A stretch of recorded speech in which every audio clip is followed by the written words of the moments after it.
Hello, everybody, and welcome to the Digital to Dice podcast. I am Dave. I'm Ron.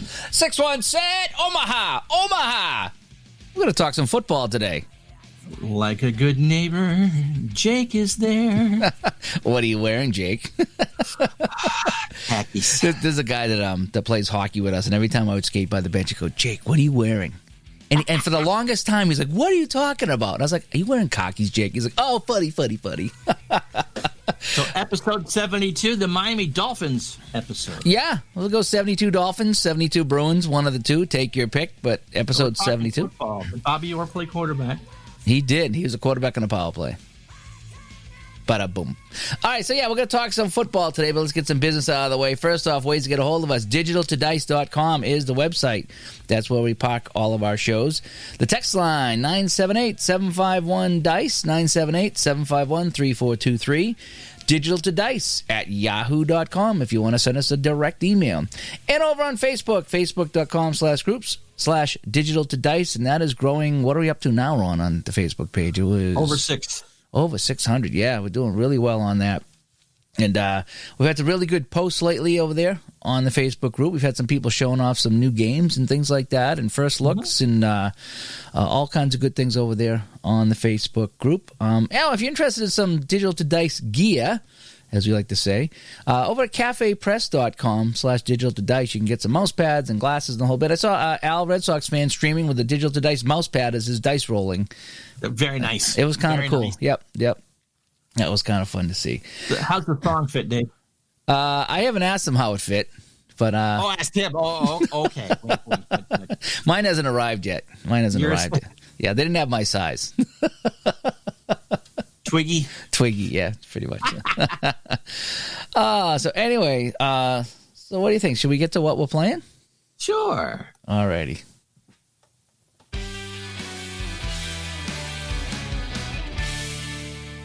Oh, Aunt Becky, I'm sorry you didn't get your pardon. Oh, that's right. That's it. The time has come and gone for the pardon for Aunt Becky. That's right. Oh, well. She'll be just fine, I'm pretty sure. You know, somebody could send Lori Loughlin something from us, and she'd go, what the heck is this? Well, just don't go out and get any coffee anytime soon, because, you've been picking on her quite hard for the last year and a half. Ever since then, and I get quite a bit of grief at home about that, I saw last weekend watching the NFL playoffs that a certain coffee chain now has enhanced coffee. I don't know if they started that before my fun and games with them or not, but I thought, that wasn't one of the things that was offered that particular day. Are you sure? Are you sure? Are you sure you went into a national chain? You didn't go into a back alley somewhere to get that coffee that day? These new stores pop up all the time, and I don't know what they sell, but anyway. Let's see. So what have I been playing here? I'm back to some replay PC basketball, continuing my Celtics season. I did some of that. I did a little project here, an afternoon project. I saw that. Was it $76? Yeah, it was Final Score football from Downey Games. Okay. And I replayed the Buccaneers 76 and 77 season. I wanted to see if I could get them more than 2 wins, because they went 0-14, then they went 2-12. And some of the scores were eerily close. They really were. And I ended up winning one game in 76. They beat Seattle. Seattle. And then in 77, in real life, they beat New Orleans and then St. Louis in the final 2 games of the season. In my replay, we beat Seattle again. We lost to New Orleans, but we did beat St. Louis. And so we did get the 2 wins. However, we also got a tie versus San Francisco. So instead of going 2-12, we were 2-11-1, I think it was. So that's eerily accurate. You did that with Final Score hockey You did the entire season for that, and we were going through, and it was eerily accurate down to how many goals they had scored. Yeah, the final standings. Yeah. I think there was a couple teams that flipped, like second and third flipped in one division or something like that. Incredible. But some of the goals against and goals for were spot on or within a handful. Yeah, it's eerie how accurate some of these games are, even the quick play games. Yes. How they are. So I did that little project there. That was fun. Actually, I posted some pictures on Digital to Dice in the Facebook group, and I did a little video recap too, like a 5-minute video recap too. I was amazed that when you're playing the final score games by Downey, you want to roll off the higher columns, like Z being the best, A being the worst. Now, of course, I'm playing Tampa Bay, so I'm rolling anywhere from A, B, and C, so I knew I was in trouble. But when you roll the dice, you want 50s and 60s on the two-sided dice. You don't want 10s and 20s. And it's bad enough I'm rolling from column A and B, but when you're rolling 10s and 20s, it's a lot of zeros. And I'm convinced that if I had played, two medium teams, my scores would have been pretty similar because I was rolling, not only reading from the bad column, but I was rolling bad dice for the Buccaneers too. So they were taking it deep. They should have beat the Giants. The Giants had terrible rolls, but the fourth quarter came, or the third or fourth quarter came, and I'm rolling 12 and 13, which is 0, and the Giants started rolling 65s and 66s, which is 7 and 10 points for them. And so so the dice rolls were kind of horrible in that project for me. So I did make note of that when I did my recap. That it was not that I expected a different outcome, but I expected to get a little close from some of these games. But the dice rolls, on top of reading from a bad column, when you get a bad dice roll, you're doubly screwed. So I did that project there. I've been playing some games. A couple of people have sent me some games. I have a golf game that I'm playing that I can't really talk about right now, and a couple of football games too that people have sent over that I've been checking out, and they've been really fun as well. But I'm not sure if they want me to talk about them, and not that I want to tease it and be that guy. But if we're talking about what we're playing, I got a couple things that either people have worked on in the past or are working on now that I've been kicking around and having some fun with. And once the time is right, I can talk a little bit more about them. But I guess I've been doing the football thing more or less, especially with that Buccaneer project. But I think that's about it. Aside from Gems of War, I'm still back to Gems of War. I quit it and then went back to it, and it just sucks you back in to play that game. It's just, you can play on the iPad, you can play on the computer. Every time you sign in, you get something, and, it's just a fun little match 3 game. It's been a lot of fun. I've had a lot of fun with that. Yeah, so that's kind of what I've been playing. What have you been doing? There was somebody who, because we both joined separate guilds in that game, and so looking at the number 1 player in the number 1 guild, and that person was up to level 1475. That's a lot of playing. That's a lot of mana. I was tempted to not join a guild because my wife plays games something like this. She does like the whatever she does on the iPad. It's like hidden objects and stuff. Whatever she does with her thing there, and she joined a guild, and they were. I think maybe I said this on the show. They were yelling at her because she wasn't playing enough, and she's like, "I work 9 to 5, and you guys are all retired.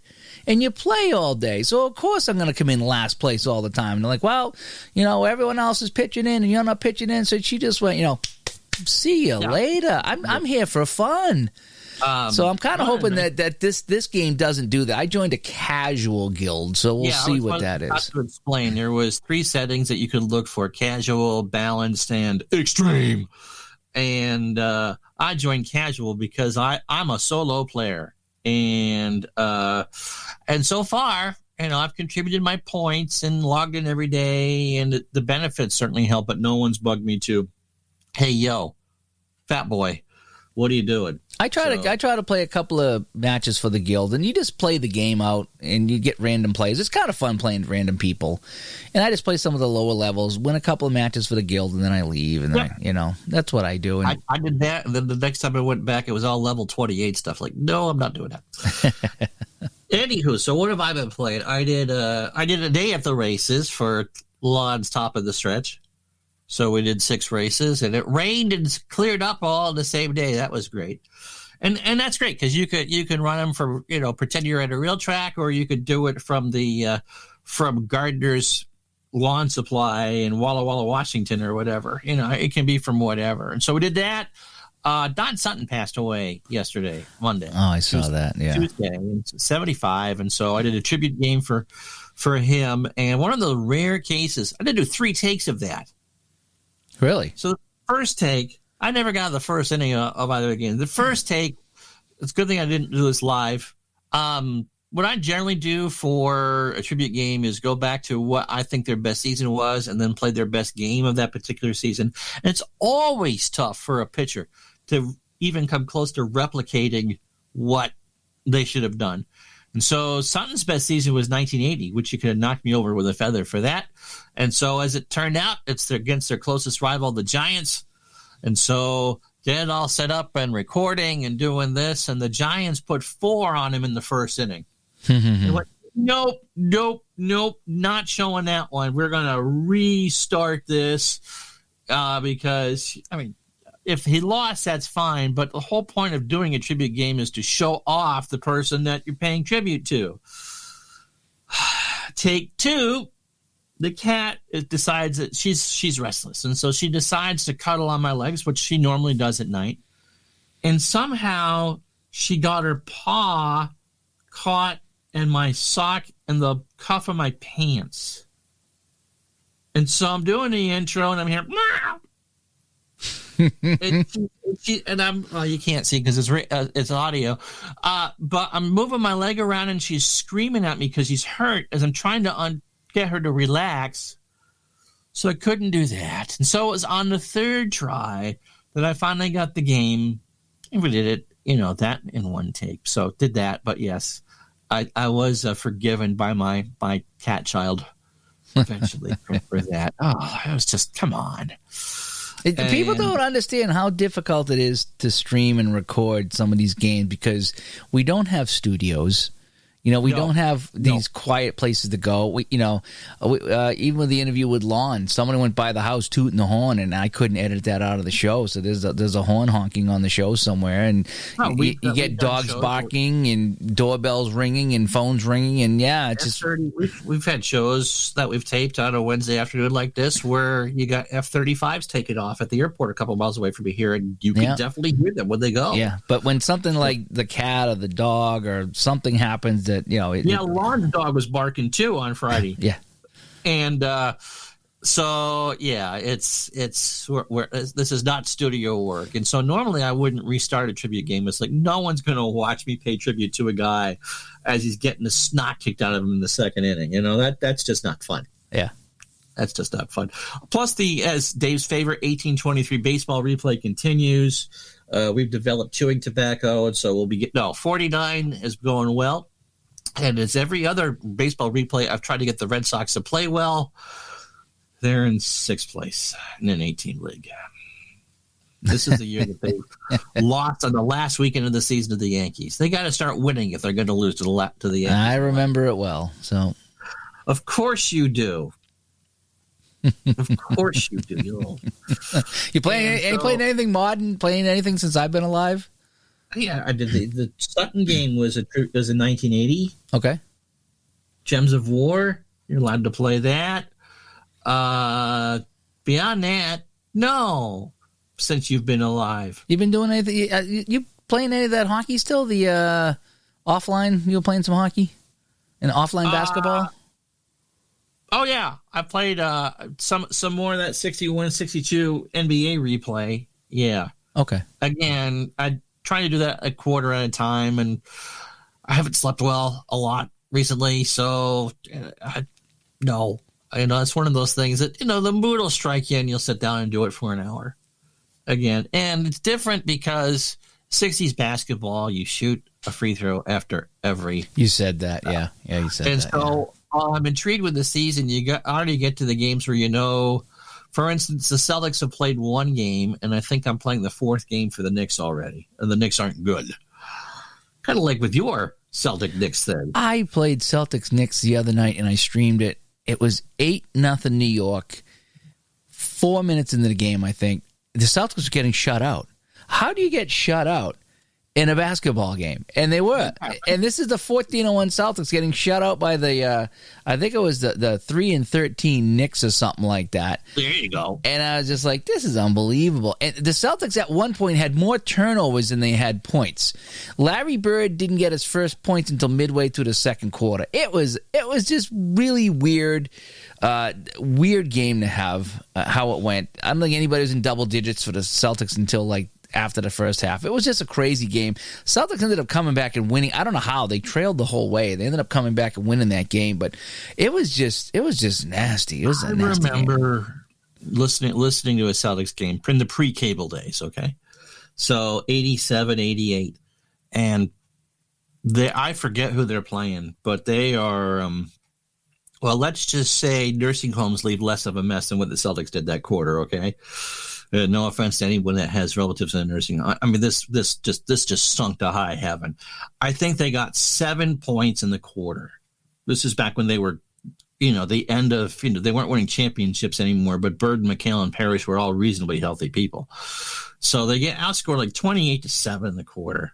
And Johnny Most, God rest his soul, the announcer for the Celtics, who sounded like he gargled with Santa Flush. He had no voice. Yeah. And so he is doing everything not to drop an F-bomb on the air for just how poorly the Celtics played. I think they had one field goal in the quarter. I think they had 5 free throws and a basket. That's about what I had. I had 2 baskets and like 6 free throws, and I think I had 11 points or 18 points in the first quarter. It was bad. It was really bad, but it happens, I guess. But it just was weird that it was 8-0, and at one point I think it was 16-4, and I had 8 turnovers. 8 turnovers and 4 points. It was just, wow. It was the one thing, though, to defend that is that there are games where I mean, we all have our rose-colored glasses for whatever season it is. But yes, it is possible for Bobby Orr to lose the puck 4 times in a row, or for Larry Bird to get called for a walk, although in the NBA, today you have to walk from foul line to foul line, I think, for him to call it. But anyway, but yes, everyone has a bad day. It does. Those things happen. That's why you try to take it in stride. But still, at the time, it was like, wow, this is pretty bad, So anyway, one last thing I've been doing, Ron, is I figured out how to get my PlayStation 2 and PlayStation 1 games to work on the computer and to upscale them so they actually look good. Okay, so I've been doing some small clips, 2, 3, 4, 5 minute clips of some old hockey games I used to play, showing them off upscaled, and so that got me going on a project that I might go back and do short videos on all the old hockey games I got, just to show them off and just have some fun with it and brings back some memories, because that's the stuff I used to play before I played a lot of the stuff here, and that's when I enjoyed playing the video games, is when it was 1 and 2 button stuff.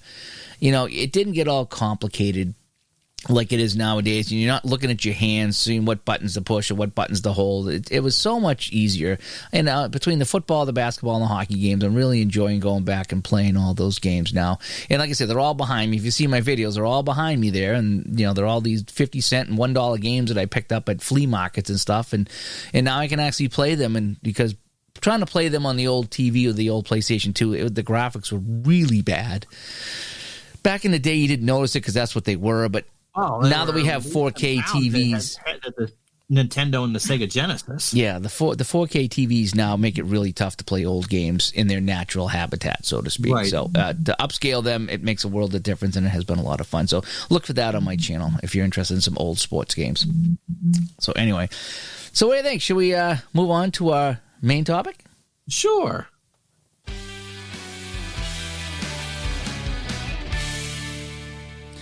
So we are in full swing of the playoffs in the NFL.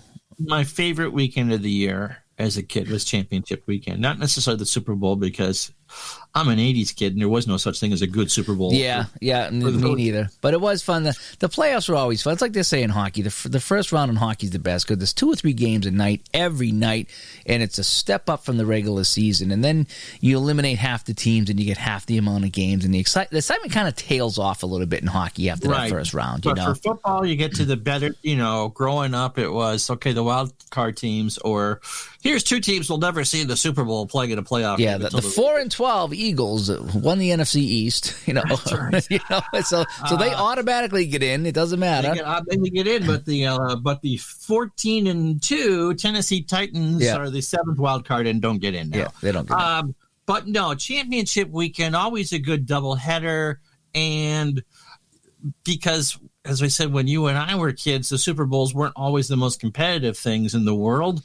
But usually the conference championship games were, or you got some great grudge matches. When Washington finally beat Dallas, when the Patriots went to Miami and beat the Dolphins. Always something, the years that Cleveland fumbled at the goal line, yeah. So, something happens there. And so you get 6 hours of football and then you get 2 weeks of hype. Yeah. So maybe for people who are casual fans like myself, maybe we're pulling out a football game or two to enjoy at the end of the season that we necessarily wouldn't have had to play. And so if you're one of those people, or maybe you play football year round, I think this is the show for you. Yeah, so we're just going to talk a little bit about some of the games that we played. We originally were going to title it, Why Is It So Hard to Make a Football Game? Because football is one of those games, it seems like it's really difficult to make a football game work. And what we mean by that is I have some of the Downey games, and I have some of the final score football I play, quick play game, right? Mm-hmm. That was a lot of fun. It's a quick play game there, but there's not a lot of meat on the bone. I had my fun with it. I rolled the couple of seasons for my favorite team, and it got some results, and you went out with the results, and it's fun, okay? And it's fast. You can do it in an afternoon. But if you want to get some more into it and stats and the whole bit, then you got to look into some longer play games. And some of these longer play games, they're play by play. And each play can take several minutes to unravel in certain cases. Sometimes they're instantaneous, and other times you really got to figure out what's happening on a play. If you got to check this chart and that chart, or this player versus that player, and then do some math in your head. And so the games can take a long time to play. Yeah, they're not. A full play-by-play one is very difficult on the card and dice. Now, Pater, I think that does a decent job of that. And again, if you're solo playing football, how do you correctly call a defense? Stratomatic. That's the big thing, yeah. The base for that is, okay, I'm going to call X play. It works better head-to-head because, Dave can go, well, the last time on 3rd and 12, Ron ran a draw. So do I call the run defense here and see if I can pin him? Or do I do the logical thing and call for the pass and Ron? I think that's you nailed it on the head. I think that's the biggest thing about football games when you're playing solo is what do you do for the other team? You like to play both offenses when you play Action PC and the defense. I mean, the computer calls the defense, but sometimes like Al will play one team specifically, and but on the cards and dice. I mean, I guess you can roll dice or flip a fast action card to see what the defense is going to be, but you're still not getting. So you can roll the dice and it's 3rd and long. The defense, you roll, it's a run defense. Come on, you're not going to call a run defense on 3rd and long, Right. And neither would you call a short run on 3rd and long if you had the rolling the dice for the offense to pick a play. What works 80% of the time doesn't necessarily work. Yeah, and then you got a game like fast action football, which is just completely generic. You roll the dice to see what happens on the play. I enjoy fast action football, by the way, just as a caveat here. But there's no really calling any defense in that game. It's just you call the offensive play, run or pass, and then you follow it along to see what happens. But you don't really call a defensive play against it. And so I think what happens with football games is the more layers you put into it, the more complex it gets, the more deep it gets, the longer it takes to resolve a play, because now you are looking at this offensive set versus this defensive set, then it's this player matchup versus that player matchup, then you're rolling dice or checking charts or whatever it is, and a lot is going on. The more deep the game, it just takes so much more to accomplish a play. Although other sports have multiple players on at the same time affecting the play, basketball being 5-on-5, in the end, it's the shooter, in basketball, it's the shooter, the defender, and the basket, okay? In hockey, if you can get past the checks, it's the shooter and the goalie. Mm-hmm. Baseball, only one person is in charge of the ball at the same time. Yeah. Pitcher, batter, and direction. That's why baseball works so well in cards and dice, because everything has an absolute resolution to it. In football, it really is 11-on-11. And you can go with the quicker play games, the quick score games, which, as Dave talked about, can be eerily accurate. But again, what are you looking for in that experience for card and dice? Now, there are people who, I think Ogard62 does the app of football, has some great replays on that, and has come up with a lot of whatever homebrews or charts or whatever. So he plays by himself and has a very good but that took years and years and games to perfect for all that. And if you're just like, I love football, why can't we really play it on the tabletop? You can, but again, it's if you get into a full play game, it's, I think, the most complex of the big four, because you can go pass by pass in basketball. It's a fast action, card driven game. Hockey does some. You could go from different levels of complexity there, but you've played a hockey game. I forget which one it is. In fact, don't mention what it is. That you basically go from zone to zone, and then the shot. And it's probably fairly accurate. But again, do you really want to spend 2.5 hours playing? Yeah, that's what it is. Yeah. And for me, the answer is no. And so there are some good computer games, PC games out there. There's Action PC, which we both featured on our channels. There's Second and 10, Richard Hanna's creation.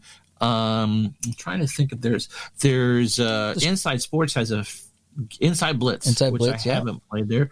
Strat Football. You get Strat Football PC. Yeah. Oh, yeah, and Strat has a football PC. And so, but they offer an AI for you to play against, whether it's if you call both the offenses, if you just take one team. There's some randomness to it, of course, but at least you're playing against a fairly competent AI. I know that Second and 10 learns from how you call a game. And so what may work for a call in the first quarter, the defense is going, you're going to go with Peyton on an end run? Oh, you've done this 4 times. Guess what we can key on that now. And then you get burnt. Yeah, then you get a game like the pro strategy football, which is very graphical and looks fantastic.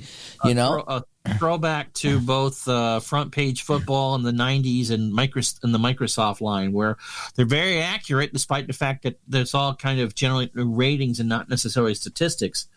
But you can go through and that's, to me, kind of like a gateway game. It's fun to watch that and fun to stream that. It's very absolutely. The animations are great in that game. It reminds you of like the old Tecmo Bowl and Super Nintendo games, Nintendo, they're really, really fun to. That's a fun game to play and watch too. And that game's under constant development. We had Carry On, and so I'm very excited to see what they do in the future. In fact, other companies could learn how to do graphics from games. They're statistically sound games. Football, the whole baseball versus football argument, baseball is very much a radio sport. Mm-hmm. You can be passive and take in a baseball game. You don't need to sit there and go, okay, Clemens threw 2 balls in a row. Oh, there's strike 1.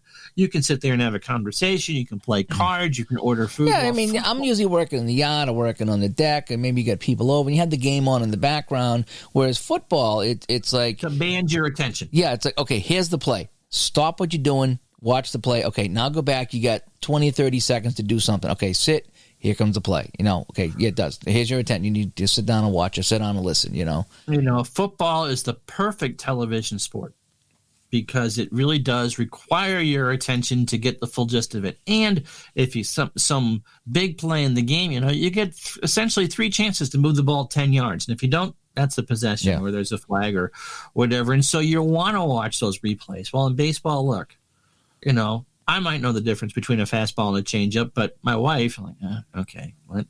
But I think getting back to football games, and the original idea was, why are they so hard to make? I think that once you start adding depth to the game, you add complexity, and you add time, and again, you get different people like myself, who's more of a casual guy. That the deeper the game gets, the better chance you're going to kind of lose me and my attention, because if I really, really got to focus and concentrate and learn how to play this game, even though it might be the best game ever, do I really want to put all that effort into it? Or would I'd rather kick back with a more casual game and something I can not tune in at the end of a day and just enjoy playing without really having to concentrate on it. And so I think that's the yin and the yang of it, is like, where is the line between this is the most realistic game and this game is fun because it's simple to play?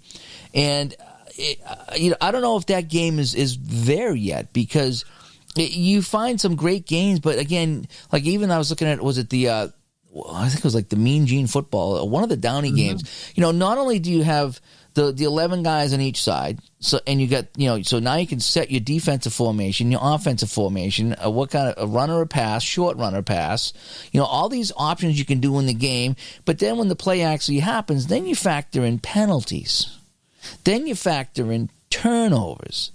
And then you got to check to see, is it a turnover? If it is, what happens on the turnover? Who gets it? How far do they run it back? What is the penalty? So there's so many different things going on with football that you almost like a game like Game-Winning Drive, where it's just drive by drive. There's really no offensive defensive set. You just see what happened on the drive, and there's 20. You get 10 per team. I think you get 20 drives a game, 10 per team, and you just kind of see how the drive turned out. And that's almost like a compromise between a just quick roll of the dice to get a score and then a full slog of an hour and a half, 2 hour, 2.5 hour game to play. And so that might be the sweet point in there, but you still don't get your stats when you do that. And some people really want those stats. And so I've sat down a few times just for fun. I'm like, how would I design a football game? And I get, 15, 20 minutes into my thinking, and I'm like, man, I don't know where to go with this, really. Because it's 22 active parts per play. And how many of those people do you factor in? Like, so I have the Strat Football, and I picked that up, like I said, really inexpensive locally. And I tried to play a game myself, and there were so many player cards. And then the running backs, you had to swap them out and then swap in the receivers. And then you did the same for the defense. I was overwhelmed by how many cards were coming in and out of the game. And on the surface, it was fun. You either guessed correctly or guessed not on defense, and then you roll the play and follow the card like you would any other Strat game. And so I could see how that would be kind of fun. But, boy, I got a little overwhelmed with how many cards there were in the game. Again, I played the original version of Strat Football in college. Reason 6,505. Well, I didn't make it through college. And that was playing head-to-head was fun. Yeah. Even with the simple, because you don't do much on defense, or at least you didn't in the original game. You either called a run defense or a pass defense, and so you either were right or wrong. But there is, there's a reason why real NFL coaches sleep in their office in game weeks, just because it is chess. It is chess. It's football. Absolutely is. It's trench warfare and chess rolled into one. And so, yes, it does matter whether you can. The quarterback is protected on his blind side. Mm-hmm. Especially with the modern games. I mean, the 60s and 70s, maybe not so much, but nowadays it's complex. Football is really, really complex in the modern day. If you give me a quiz and say, "What's a Tampa 2?" I would say, what's the hooker doing at the airport? But I don't even know what a cover 2 is. I mean, a zone I get. I know what a nickel is. A nickel is 5 defensive backs, and a dime formation is 6 defensive backs. And and 5 linemen or whatever. I know some of this stuff, but again, I think this is where the computer shines because it does all that math for you, and neither Second and 10 or Action PC is a light game. No. You still have to come up with, when you're calling both offenses and defenses, okay, if I'm going up against the 89 49ers, how the heck do I stop them? Or if I'm playing against the 85 Bears, what can I run that I'm not going to get bamboozled to Kingdom Come with? And you still got to figure out how to solve that chess piece. And the computer games add in fatigue. So if you're playing on the tabletop, 85 Bears, I'm heading it to Walter Payton 40 times because that's what seems like the logical thing to do. You can't do that with the computer games. The cards get, the players get tired, and then you got to think about it. And it goes back to your point going, do I want to play a full play game that requires all of my attention? Because if I lose, I make a couple mistakes, I'm down 14 points in a hurry, and I don't know what to call on defense. Well, again, you look at a game like Action PC, or I haven't played the Strat Football PC, so I can't speak for that. But I have played Action PC, and I have played the Pro Strategy Football. And in both of those, they have the basic mode where you can just click, run, short run, pass, long pass, and be done with it. Or in each game, you could take 2, 3, 4 minutes between each play. Yes. Figuring out what you want to do. And I've seen, you do it from time to time, and Al does it, and he'll sit down, okay, what do I want to do here? So I got, 2nd and 3. All right, so I'm going to put this guy in. I'm going to have this guy over here. I'm going to do the play action. And then Al is really good about actually approaching it as a coach would. Yeah, and so being more of an announcer type deal. Again, but if you're going to do an average of 100 or 110 plays a game, and you're taking 2 to 3 minutes. Now, granted, the other side calls their plays automatically. So let's just say 50 or 60 plays a game, and you're going to take 3 minutes to figure out a play. That's an hour and a half just for you. If I'm streaming, it's an hour. I figure an hour and a half for a football game. If I'm streaming, and you move right along. I mean, you'll pick a guy and pick a pattern or a handoff and go to the left, but you can really, really get into some of these games. You can, and I think it works great with a computer because it kind of, I think, it really gives you the feel of being a coach, not necessarily a player. Although you can certainly, because I think it's for some games we imagine that we are that person. But for most of the good football game, most of the football games, I'm not going to say good or bad, it gives you it puts you in the mindset of the head coach. Mm-hmm. You can delegate as much of that as you want, but what can I do to affect that win? And when Action PC and 2nd and 10, the PC games I'm the most familiar with, pretty much tell you the odds of what the success is on making a play happen. It doesn't tell you how long the play is going to be for.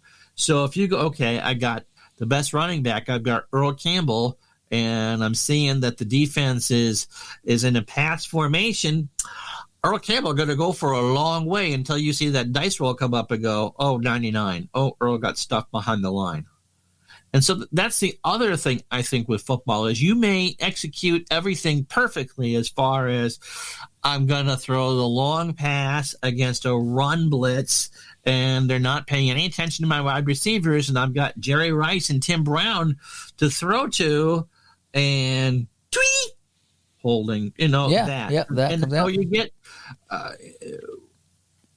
you can kind of measure how long it takes between, from starting something and making your first mistake, and the time will shrink in half by the time you make your second mistake.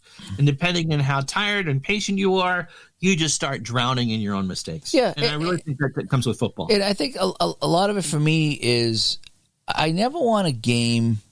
Usually, I don't want a game to take longer than a game on TV.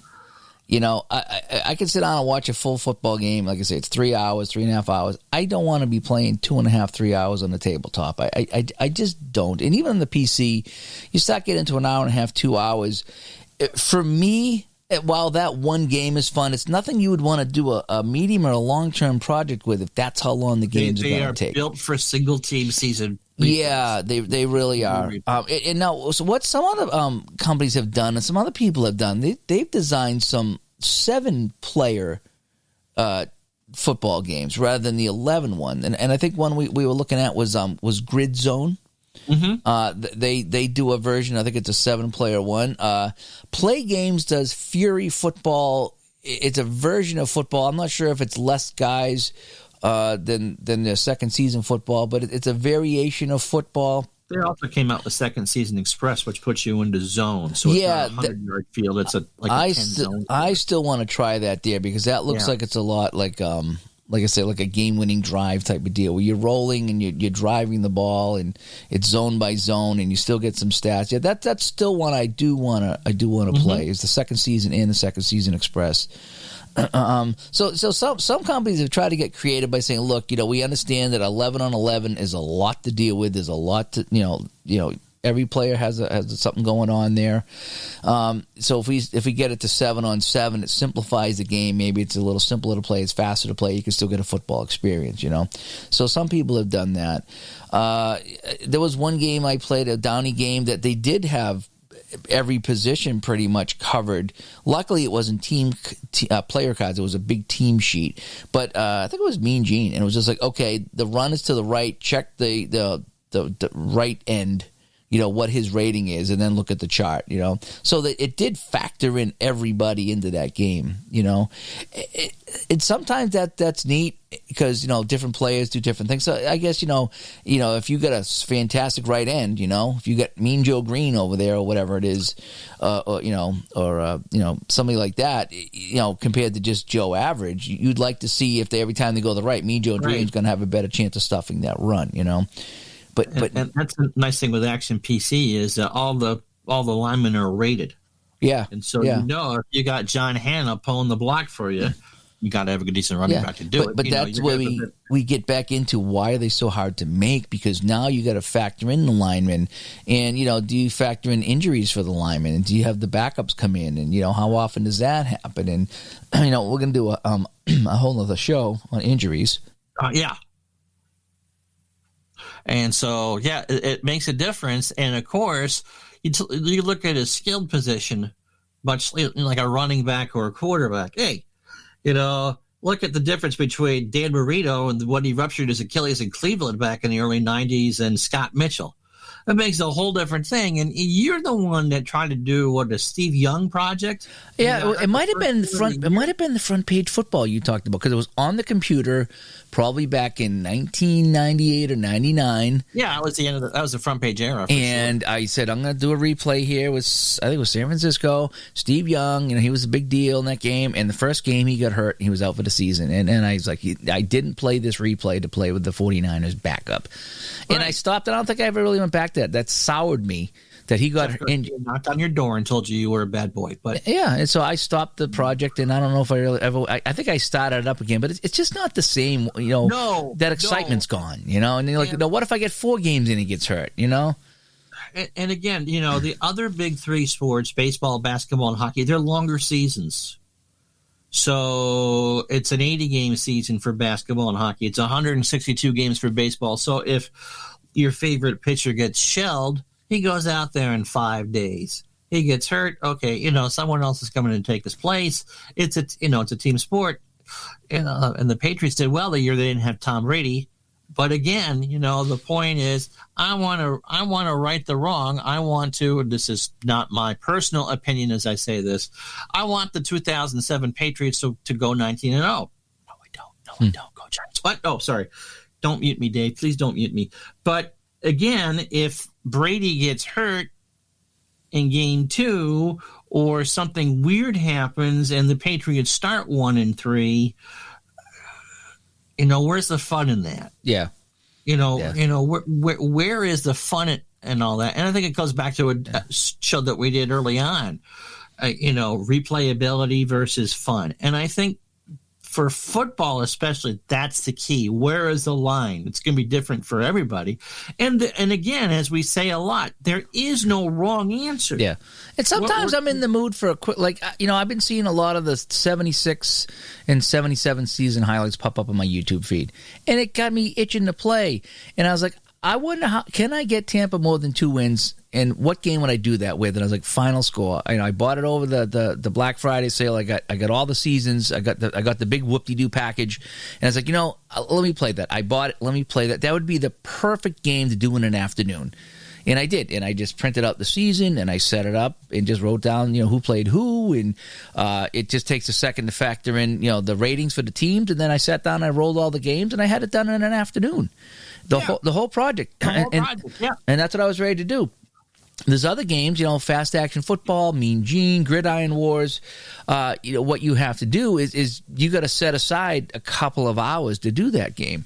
And especially if you don't play it that often, you almost got to relearn the game. So the first 15 to 20 minutes of the game, you're relearning it. And then we talked about the complexity of football. It's never easy. Your first few plays might be a run to the right for 3 yards, a pass to the left incomplete, and a punt or whatever it is. But sometimes something comes up that's, you got a possible turnover, and now you got to check this, and is it a turnover? And sometimes you get down these rabbit holes in these games that are the play-by-play type of football games, and it takes a while to resolve the play. And sometimes that can be kind of a daunting thing. It's like, oh boy, here we go. This play took me 5 minutes to sit down and say, okay, here's what happened. Now I got to go to this sheet and check this chart. Is it a fumble? Check over here. It is. Where did the fumble go? What happened? Okay, wow. And there's a lot going on with that. So I played the cards and dice version of 2nd and 10. It was called 1st and 10. And I printed up, I put 2 teams into a spreadsheet, and it spit out the ratings. And then the dice rolls. It was, it's like 6D10 or whatever the heck it was. Wow. And if you rolled a 1 with 1 color die, that was a penalty check. Yep. And then if you rolled again, if you sat there and got good enough at it, you could make it work. It was a deep game. It took me an entire evening. I think I started at 7, and she just heard my wife leave for work. She gets home at 11:30, and I think I finished up about 11:15. It was like, okay, I won't be doing that again. Yeah, it was fun. It wasn't that I did. It was the teams I did were the Patriots and the Carolina Panthers after their Super Bowl. And I think it was a relatively close game. I knew most of the players. But again, the setup for I had to print, which always wasn't the easiest thing to do 17 years ago. And just to play the game, and then you got to make sure that you do it right. And how do you keep track of, I don't have the option of having the football field in front of me and the markers. And so, yes, it was I enjoyed it. Would that be something that I would do? You have to be in the mood for that, though. Yeah, that's a Thanksgiving meal. You know what I mean? And you don't have Thanksgiving every night. Sometimes you get a quick meal, a quick bite, and you're done. And that's how these games – and I played those too. I've sat down and played an entire game of fast action football, the Gridiron Wars, and I've slogged through it and got through an entire game. My big issue with those games were that I wasn't getting any scoring. My scores were tremendously low. And I know you can get low-scoring football games, but I played these games, and I said, I don't know how the heck I would ever get a 30-27 game by playing this. It just seems like I just run out of time. It's just, next thing you know, the half's over, and it's 7-0. And then the third quarter ends, and it's 7-3. And then the game ends, and it's 13-10 or something. It's like I just never get any scoring. 1974 all the time. Yeah, it is. That's what it feels like when I play some of these games. So that's why I almost prefer the quick play games, because I tend to get higher scoring games and more realistic scores than just all the low scoring. Although I do miss, like you said, you played that game all night and you had your fun and you saw the drives happen. I think I played San Francisco Dallas one time, and I saw San Francisco drive 3/4 of the length of the field and then fumble the ball, and then Dallas drove down down and kick the field goal. Then San Francisco drives half the field, and they got a punt. And so you see how they drive, they get the drive going, and the drive stalls. So you see the ebbs and flows of the game, which you don't get in a quick play game. But again, you got to set up the table. You got to have the field there, or however you do it, and you got to have. It's just you get really deep. So again, there's no wrong way. There's definitely no wrong way. But sometimes that's why football game I think is so hard to make, because it's you either go quick play or you go long play. There's almost really you play on the PC. You can get a combination of speed and computation and all that. So I guess you out there in podcast land. How do you do it? How do you scratch that football itch? Are you strictly a PC player? Are you a devotee of APA, which I've seen a couple of those games. It looks fascinating. Or, do you not care about the length of a game? How much complexity do you want? Well, what do you look for? Yeah, what do you look for in a game? Do you want that complexity? Do you want a quick play game? Do you want all the stats? Are you willing to take an entire evening to play one game? And what do you do for projects when you get a game that takes that long to play? And just I'm not saying anything bad about that. I'm just saying, do you do that? Do you say, hey, I'll play a 3-hour game and I'll play an entire season if it takes me forever because I have that much enjoyment? And that's fine too. We just like to know when it comes to football games, what are not necessarily what games you play, but do you play the short play games, the long play games, the quick play games? Are you okay with a 2-hour game? What is your go-to thing when it comes to football? PC, cards and dice. There's a lot of options out there. We talk about options all the time. There's so many options to play. Yes, endless. And it really is again, between the fast play and the cards and dice and the whole bit. And again, the games that I've been playing on the side here, people have sent me. They're still developing games, stuff that's not even out there in the wild yet that have been very fun to play. Yep. You look at the Mike Seelock games, that 2-minute drill. Yeah. You roll that there, and you're looking at offense and defense, and I don't know if it's per half or per game, but the Mike Seelock games, those quick play games are so fun. I did an entire season with that one time because they're fast and they play and they're fun, And there's only a couple hundred games in the football season anyway, so it doesn't take. And with 4 rolls, you can get through a game really fast, Now, here's why I play offenses, so I'll give you the answer why that. I think, for me to be fair, I'm not a defensive guru. I am in 80s, 70s, 80s, and early, before I got married, football devotee. Okay, that's there are certain things that change when you get married. You can't follow everything, or when you get into that serious relationship, you can't follow everything anymore. And so, football was one of the things that I cut way back on. Oh, it is hard when you got to keep reminding her to get you a beer. You know what I mean? Oh, kidding. Wow. How many times I got to remind you to get me a beer when I'm watching the game? I'm trying to concentrate. Seriously, you get, whether it's a girl, a partner, or a kid, or taking care of a parent, or whatever it is, to sit there and donate 6 or 7 hours on a Sunday becomes that much harder, especially if you're working during the week, or she's working during the week, or whatever it is that you're supposed to do. So I really don't know that much about defenses. I don't like calling them. I don't want to make. I think none of us want to make that mistake. We lose. I want it to be because I got beat by the other team, and not because I hit the wrong button. Sort of thing. And so when I play both offenses, it gives me the chance to play that chess game. I'm a lot more familiar with how skilled players work. And for me, it just makes it more fun because I'm beating myself as opposed to doing, even though there are times, especially if I'm playing offline, where I do care about what team wins. I'm picking this game for a reason. I'm picking this team for a reason, blah, blah, blah, blah, blah. But I don't lose any sleep if I don't win. There's fun to be had on defense, because I was trying defense on 2nd and 10, where I would, put in this formation and then double team this guy or key on him for the run. So there is fun to be had. But like I said, I'm kind of... Yeah, I'm lost myself. I'm just seat of the pants. I don't know anything about it, and I get burnt all the time. And they're always throwing these touchdown passes on me to a point where I tend to just play offense too, because I'm just so bad at defense. Right. And the other thing is, you could call the right defense, but a good offense can burn a good defense. Yeah. And vice versa. You go, oh, you're going to blitz and I'm going to screen. Oh, I got, how the hell you get sacked on the blitz on a screen? Well, you got to throw the football. Yeah. So yeah, that's it again. We talk about this all the time. There is no wrong answer here. But I'm with you. I think of all the sports, I think football is the toughest on the tabletop to find that happy median. I guess, and so. Yeah, and that's why we wanted to do this show today. It's just we're just kind of almost like a fireside chat about the football games because we talk all the time about different games that we played or the new games that we see or hey, have you tried this or someone new was playing this and what was that game? We just talked about Grid Zone. People have been playing Grid Zone a lot lately.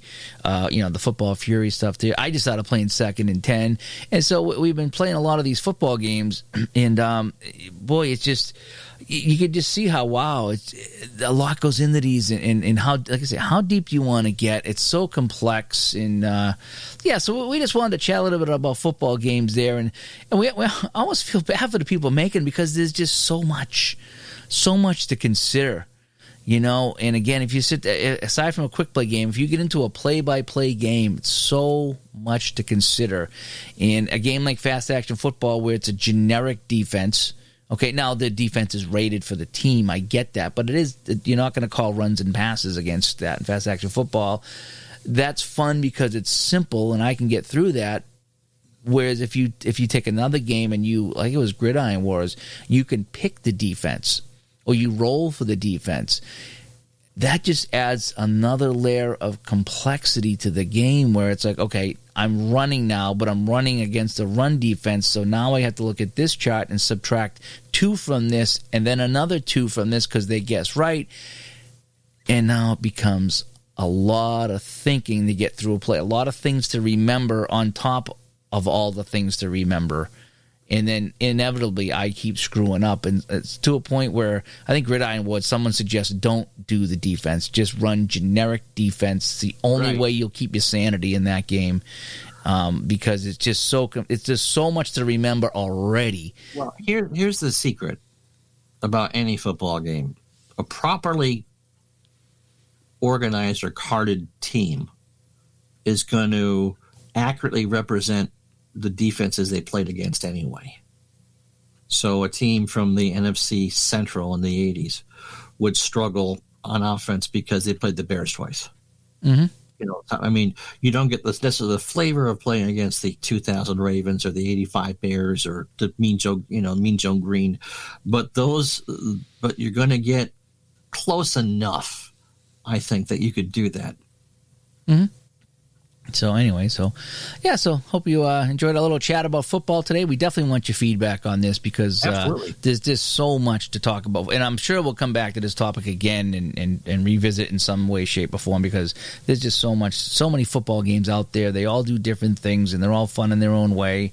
But boy, I tell you, we talk all the time about just football games and how difficult it is to try to make something that is not overly complex, that will flow for you, that is fun, that has meat on the bone, but might not take you 3 hours to play. And it's hard to put all those pieces together and come up with a game that works like that. So anyway, so we wrap this up. Let's do that. All right, thanks to Metal Church for taking us out again with By the Numbers. And By the Numbers, this was episode 72, Ron, wasn't it? Yes, it was. 72 of Digital to Dice podcast. Thanks to everybody that tuned in. DigitalToDice.com is where you can find all the shows. By the way, 72. I guess Carlton Fisk could be. Yep, could be Carlton Fisk. Yep. 978-751-DICE, 978-751-3423 if you want to send us a text. Digital to Dice at yahoo.com is the best way to get a hold of the show with the email, digital to dice at yahoo.com. Over on Facebook, facebook.com/groups/digital to dice. Join the group, join the discussion, talk about what you're playing in the whole bit. That's about it, Ron. Thanks for joining me today. As always. All right, we'll talk to everybody later. Bring us out. Bye-bye.